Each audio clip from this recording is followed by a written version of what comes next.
เป็นเสียแล้วนี่ปู่ก็เสียอีดงอืม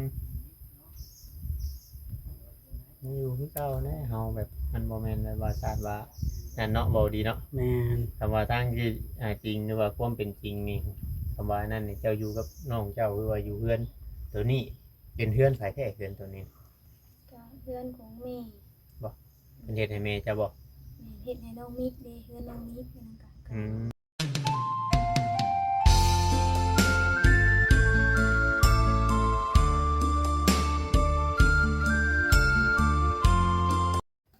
สบายดีเด้อพี่น้องสบายดีพี่น้องเนาะมื้อนี้เบาลิอยู่ที่เฮือนน้องแต่พี่น้องเนาะมากับทีมงานพี่น้องฮะทีมงานสบายดีเด้อทางนั้นก็บ่าจ้อยพร้อมบ่าบอสพร้อมมะสิใช้บอลรถไว้นี่ให้บ่จ้อยกินดีกว่าอิ่มแล้วบ่จ้อยเราบ่กินบ่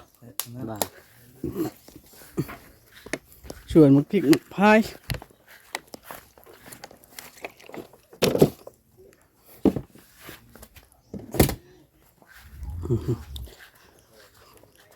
ต้นกะเพราหรือจะลายนี้เป็นของเธอ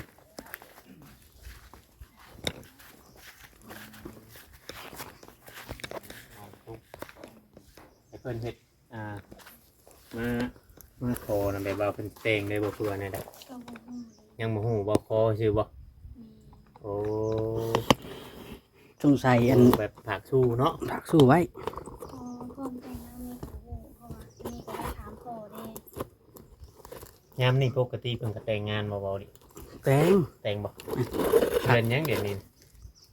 เดือน7เดือน7เพิ่นแต่งบ่ซะแต่เก่า บ่เรือแล้ว เอาโห คือเมื่อยยังบ่เลือกงามเลย จังว่านะปกติที่เฮาเจ้าข่อยนั่นคือเพิ่นจะแต่งแบบเดือนไปเดือน คู่บ่ เดือน12ในเดือนคู่ว่าง่ายๆซะเดือนขี้นี่ผัวเมียนี่เพิ่นบ่อยากแต่งก็คือว่าแล้วคำบ่ขอไว้นี่จังน้อยเข้าพรรษานี่ก็ขอบ่ได้เนาะ อืมตามที่ข้องตามแต่ละบ้านมันอาจจะบ่คือกันเนาะอืมว่าน้องติ๊กเนี่ยบ่ไปเลยบางเทื่อว่าสิรถเมื่อปากเชปากเนี่ยมีบ่ไอ้น้องอยู่ทางปากเชมีคือกันที่น้องทางพ่อโอ้ อีกก็สิได้เมื่อพูดแม่นบ่มีอยากเฮ็ดค่ะอืมเจ้าอันบอก อืม โอ้เคยไปอยู่บ่เคยอยู่อืม ปู่ย่าบ่อยู่ทุก บอกเป็นแบบเป็นผู้จัดเป็นแบบคือพี่น้องทั้งพ่อเป็นน้องของพ่อนะน้องของปู่อะนะน้องบ่หรืออ้ายอะไรก็บ่ฮู้ก็เลย แต่วันปู่ย่าอดีนี่เพิ่นยังอยู่บ่บ่เพิ่นเสียแล้ว นี่ปู่ก็เสียอีดงอืมนี่อยู่คือเก่าแน่เฮาแบบมันบ่แม่นแบบว่าชาติว่านั่นเนาะบ่ดีเนาะ แม่น คำว่าทางที่จริงหรือว่าความเป็นจริงนี่คำว่านั่นนี่เจ้าอยู่กับน้องเจ้าหรือว่าอยู่เฮือนตัวนี้เป็นเฮือนไผแท้เฮือนตัวนี้ ก็เพื่อนของแม่ เป็นเฮ็ดให้แม่เจ้าบ่ แม่เฮ็ดให้น้องมิกเด้เพื่อนน้องมิกเป็นกัน อืมเนี่ยเลี้ยงน้องเลี้ยงหยังอยู่นี่แหละความเป็นจริงคำว่านั่นคำว่าพอแบบเพิ่นเฮ็ดเวียกเฮ็ดหยังสำบายสมมุติว่าเจ้าบ่ได้ไปทางใดเนาะ แม่นอยู่บ้านเจ้าของนี่เนาะ แม่นเจ้าเกิดอยู่ไสเจ้าเกิดนี่บ้านนี้บ่ แม่นก็อีดงแนวนี่ คือว่าเป็นคนพื้นที่ได มันพื้นที่หนึ่งมาสมมุติว่าเฮาอยู่น้องกับนุ่งเห็นว่าเฮ็ดอันนี้ก็ว่าบ่แม่นว่านั่นดอกพี่น้องเอ้ยว่าเฮาไปง่ายไปเรื่อยๆก็ไปเว้าง่ายๆว่ามันเป็นคนที่บ่มีจุดยืนไปเรื่อยๆที่น้องกันอย่างน้อยๆนะให้เราใหญ่ขึ้นนี่จักหน่อยใครอยู่เนาะน้องมิก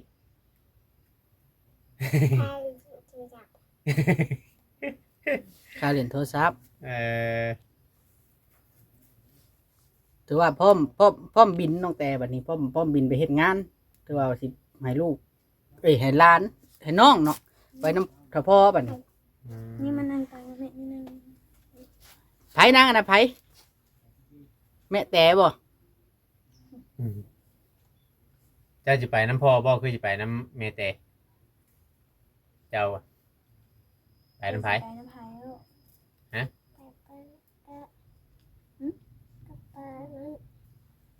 ไปกับป้าไหน ก่อนแล้ว ไปกับแม่มีเพิ่นมีหมดเพิ่น ใหม่ๆนี่บ่เออ ไปลูกเจ้าอยากไปไทยกับไปลูกคอยบ่สอบก็ได้เพิ่นนอกปี เออ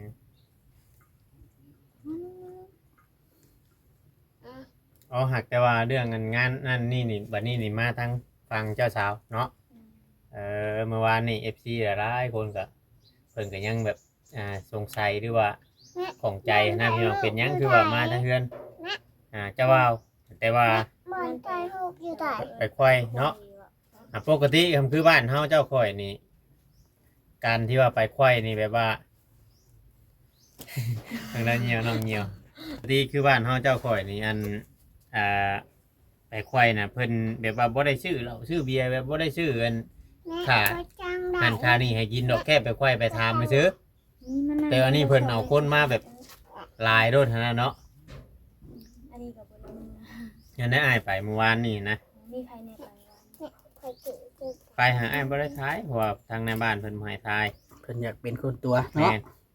ไปเด้อก็ เอาไงไปพังน้ำเนาะ แม่น ไปพุ่นน่ะ เพราะว่าว่าง่ายๆว่าคำคืนการที่ว่าเขาไปไขว้ไปหยังนี่แบบนี่เนี่ยมันนี่แหละมันมีสองเรื่องเด้เมื่อวานนี่นะมันมีอันเพิ่นอยากเว้าเรื่องเจ้าอะไรก็เดี๋ยวเพิ่นจังคอยมาเว้าเรื่องของน้องตุ๊กนะ บ่ทางน้องบอกแล้วว่าให้ว่าเรื่องตุกก่อนว่า เนาะในบ้านเพิ่นนั่นแหละเพิ่นบ่ได้เห็นเว้าไปน้ำเฮาได้เพิ่นบ่ได้คิดน้ำเฮาได้พวกในบ้าน ถ้าแม่นว่า เอาตำมวยเพิ่นนะ เพื่อว่าอะไรก็บ่ได้น้องฟังเพิ่นบ่ให้ถ่ายคลิป แม่นๆว่าหนึ่งมาชุมเจ้าออกมาจากหันเพิ่นก็อยากได้ฮีดบ้านเพิ่นเพราะว่าตอนไปก็ไปพบไปแจ้งเพิ่นโมเมนต์บ่ตอนชุมเจ้าเขาไปอยู่หัน ทางพ่อบ่ได้ฮู้จ้าว่าเพิ่นเอาคืน ทั้งเงินชุมเพิ่นเองหันแหละเนาะว่าง่ายว่าปกติที่บ้านอันนี้ก็คนเลิกกันนี่ก็เพิ่นได้เงิน คนผิดกันเถียงกันเว้าความเพิ่นก็ได้เงินเว้าง่ายๆซะ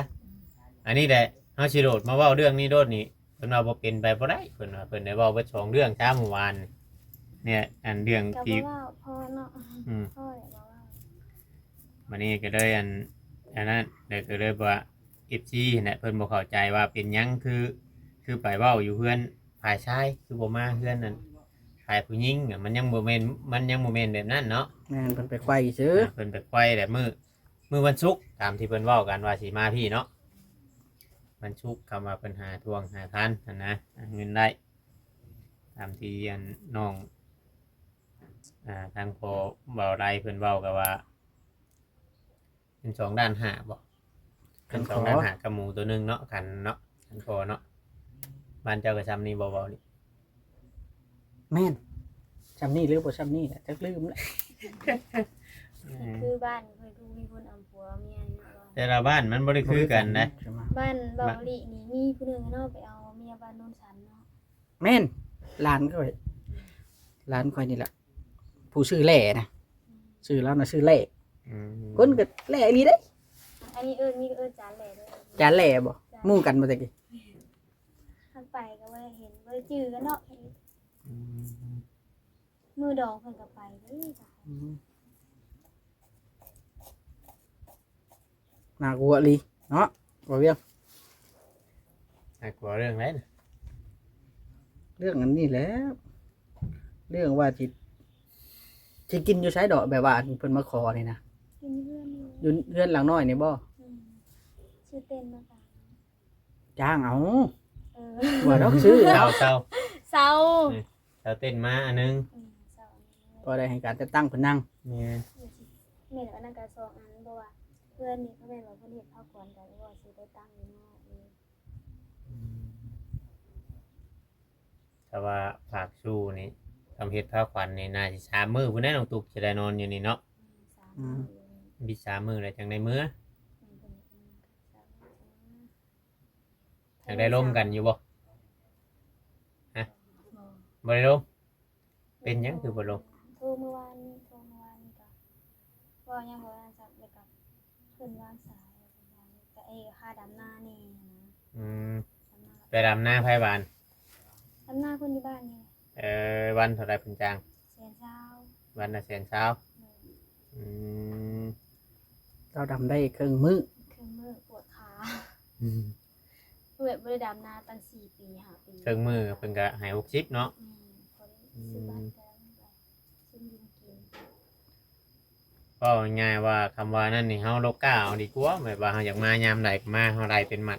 ดแนวใดเขาจ้างมัดกล้าแทน 2,000 ซ้ำกันใช่กับน้ำบาน2,000คือกันเฮาอยากได้เฮาลกกล้าว่าได้100,000เฮาอยากมาก็มาเนาะเว้าดิ แม่นก็ว่าเอาซ้ำแห้งเฮานะ แม่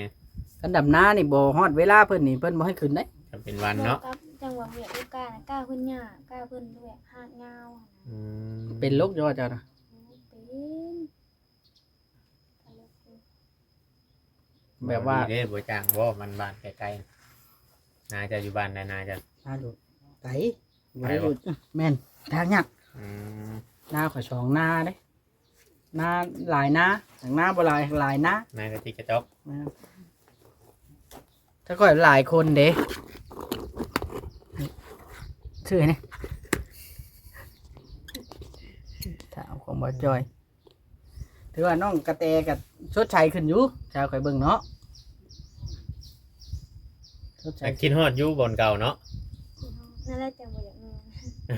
มันหลายเฮาอยู่เฮิงเนี่ยเนาะ แม่อยู่ตั้ง4 ปี ความเคยชินบ่ง่ายๆใช่มันคิดฮอดได้เฮ้ยบ่ว่าไผได้ขนาดเฮาไปไทยนี่เฮามานี่เฮายังคือฮอดห้องจักสิคิดฮอดเฮ็ดหยังบ่ได้แม่นของเฮาเนาะเฮาเช่าอยู่เนาะก็ยังขึ้นฮอดได้ คิดฮอดคนแถวนั้นเนาะ แม่น กันไปนี่ยังเห็นเพิ่นฮักแพงกันอยู่ได้นี่เนาะ โอ้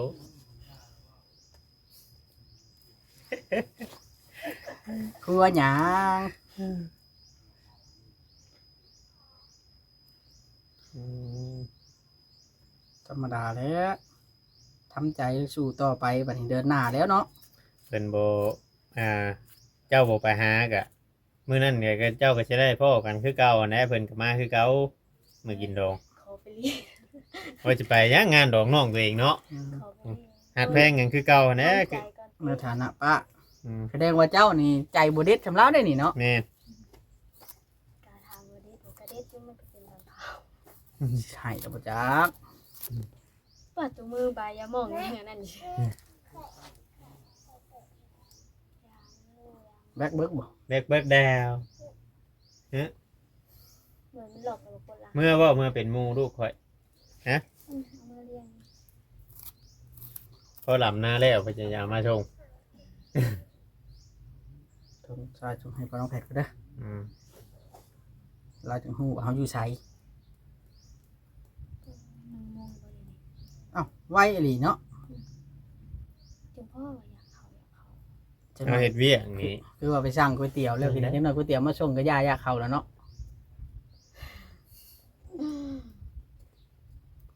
คันเฮ็ดเวียกที่ยาเขา หมวยเห็ดเบียกคือว่าเบิ่งหมูคือว่าน่าก็มันนี่คือว่านี่ อันนี้สิค่ำแล้วเนาะคาเดียวเนาะ สิคำเลย คือว่าตอนเช้ามาทำมา นี่ครับ ยังบ่ได้ใดอยู่ เป็นไง เป็นบ่ฮู้ว่าฮะ อ่า เป็นหน้า โทรศัพท์เฮาได้ฮะคือบ่จักจ้ะโทรศัพท์คือบ่จักมันฮ้อนบ่เออ ถ้ามันฮ้อนแล้วอยากตัด อย่าเผาเล่นมันฮ้อนอยู่ลูกเผาเล่น เล่นไลน์ก็ฮ้อนนั่นแหละโทรศัพท์จังหน่อยแบตมันตึงนะ เผาเล่นเด้อ แบดนี้ เฮาเฮาผู้เฮาเป็นเด็กเสียง ดิ้นอยู่เทิงอันนั้นมันฮ้อน มันฮ้อนจังหน่อยมันแตกตุ้มใช่แล้วเจ้าบ่ย่านบ่ เราบ่เข้าใจว่าเราลิ้นเสียงดังนะ เออ เราก็เลยว่าเรา เราคิดว่า เทิงเรา มันหลิงแตกต่างกันอยู่ แตกต่าง น้องตุ๊กน้องติ๊กเอาตัวถีบให้มา บางทีไอ้หมาบ่ใส่เด้อมันฮ้อนเด้อ เคยเห็น ตัวถีบให้มา ผัดมัน เคยสิพัดมันเรา ตกหัวคันใดได้ ต้มดอก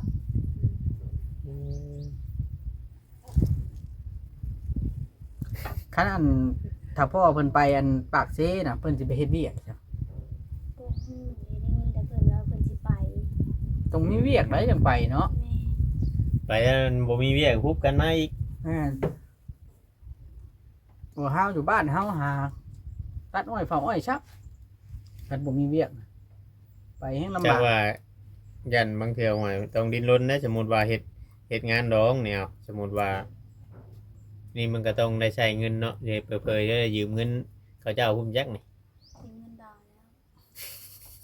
แล้ว ก็มามีให้ยืมเนาะ ยืมเงินดาวอลีน้ เอาพูดละ20,000 เพราะ เนาะ ว่า ำแม่สาวพัน เฮ็ดงานดองนี่มันบ่แม่นง่ายๆแล้วสมมุติว่าคือเฮาเจ้าข่อยเนาะ แม่น ทำ บ่ งาน ว่าไผตุบ่ได้ ทำ ง่าย งานมันธรรมดานี่ยังว่านั่นอยู่อีก ๆเบิดแล้ว3-4 ล้านเนาะ โอ้ งานมันธรรมดาก็เหล้ายาปลาปีกเป็นใหญ่ได้บ้านเฮา แม่น ต้องมีเหล้ามียาสูบได้ผู้ใหญ่เพิ่นมาน้ำดื่มอีกบาดนี้สิยอกกินก็บ่เป็น มันในปกตินี่ฮีดโค้งอยู่บ้านนี่แบบว่าคาโรองนี่อันน้ำบ้านนี่เพิ่นเว้าเอิ้นกันเพลง เจ้าหาล้าน เช้าหาละ อืม อืม เพื่อรู้เพื่อนที่สาม ก็คืออยู่ไอ้ใครกลัวน้องตุ๊กว่าล้านหนึ่งว่ะเนาะมาจุ่มหัวคากระปุ้นเนาะเบาดิ แม่นอิ่มจะเบายังใช้ผู้เดียว อย่างอินจะบอกยิ่งใช้เปลี่ยนนะเออ นี่ก็ เราบ่จักหยังก็ดีแต่น้องตุ๊กยังน้อยแฮงเราบ่จักหยัง แบบว่าหมู่ให้เว้าได้เราเว้านะ แม่น บ่ว่าเนาะบัดนี้พอแล้วเรื่องตรง ว่าง่ายว่าคำสิเว้าเรื่องแบบสั้นน่ะน้องแต่เราบ่อยากเว้า บ่ว่าแล้ว คิดฮอดทางนั้น การเวทมันจะจบนี่แล้ว มันจบแล้วบ่อยากเว้าผ่าน จึง ไป เลยว่าเรื่องมันผ่านไปยังเก็บขึ้นมาเว้าอยู่ อืมเดี๋ยวว่าอยากให้เจ้าคุยปรับความเข้าใจกับน้องนะว่าบ่อยากยังบ่คุยกันเนาะ แม่น ครั ค่ะ บ มาเป็นเอื้อย ว่าสิคุยอยู่ตอนแรก เจ้าต้องเข้าหาเราก่อนเด้อ แม่จะเป็นเอื้อยเนาะ โทรไปเพิ่นนี่ก็ว่า เพิ่น ถ้า บ่ เป็น จัก เอื้อยนี่เฮาต้องอันนั้นนะ บางเทื่อเพิ่นอาจสิคิดว่าเอ้ยน่ะเครียดแฮง แม่เพราะง่ายว่าเฮามีกันซ้ำนี่หั้นนะให้เฮาฮักเฮาแพงกันเฮามีกันเท่านี้แล้วเนี่ยน้องๆก็ยังน้อยอะบ่ง่ายเจ้าได้เป็นหลักนะเพราะบางเทื่อพ่อเจ้านั้นคือเห็นนั่นแหละคือที่ผ่านมาหั่นแหละบางเทื่อเราก็บ่ได้คอยมาสมมุติว่าเราไปอยู่บางอื่นก็มีแต่เจ้าเป็นคนอันเบิ่งนอก เราอยู่พี่บ่ได้ให้เราไปไสแล้ว แบบว่าอยากให้เราแต่เก่าเรายังมืออยู่บ้านเมียเนาะ นี่ แม่เจ้าแล้วก็สิอยู่พี่บ่บัดนี้เราว่าเราสิรับอยู่บ่ เราก็อยู่พี่เราก็บ่เมื่อย เพราะว่าคันโปมหันโปมนี่ก็ตั้งรักบ่ได้จักเทื่อเนาะ แม่นมันง่ายการที่ง่ายพูดง่ายพี่เฮงกระเตกเด้อเฮงบ่มีบ่อนอยู่บ่อนเช่าเด้อห้องน้ำนี่เพิ่นมั่างไปบ่สังกะสีคือว่าในใดน้องแต่ บ่มี ไปเข้าฝนตกไปในใดเนาะ เนี่ยมันเจิดลงเพราะว่าบ่ได้อยู่4ปีแล้วเจิดลงเพราะว่าไม่กลมซื้อเด้ ไม่จังไพ่บ่ มันโดนมันได้อยู่นี่เนาะ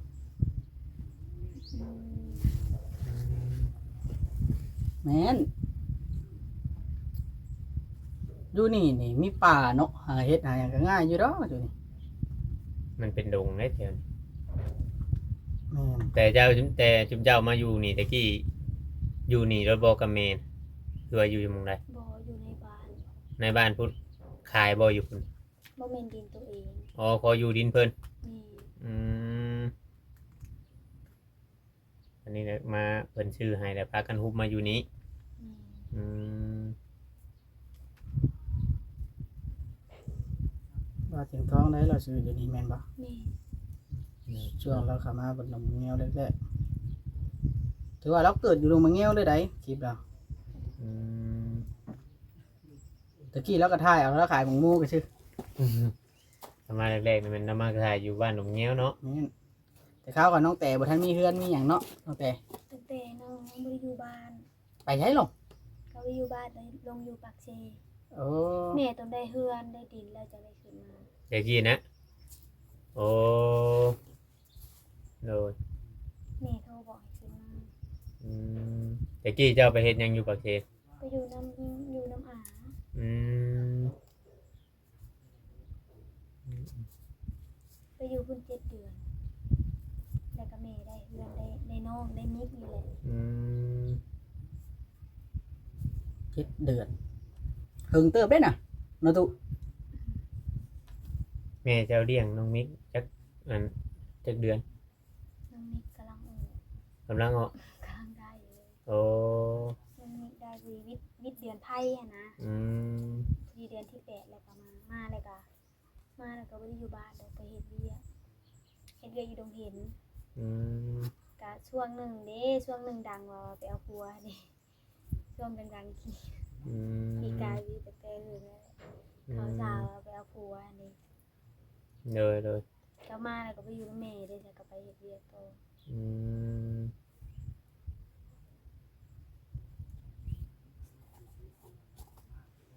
เอ้าบัดนี้เนาะตัวเวียง แม่นไหม ถือว่าให้น้องพักผ่อนได้บัดนี้ เลย น้องเพิ่นก็ จะน้อยเปิดเขามาส่ง แม่น พี่ โอ น้ง เคบัดนี้น้องแต้จังได๋ก็สู้ๆกับการเริ่มต้นใหม่เนาะทางเฮาก็สิได้ขอตัว เอา ก่อน ได้เหมือนว่าหัวได้ โอ้ยก็ดีว่าน้องแต่ชื่นบ่ค่อยเบิ่งคือว่าน้องแต่เศร้าอะนะมันเป็นคนหนานั่น เรา เนาะ เราหิวข้าวเด้ เออ หิวข้าวท่าเพิ่น อ่ะ ข้าว โอ เพิ่น เคโอเคอ่ะอยู่ดีไม่แห้งน้องแต่อ่ะสบายดี สำบายดี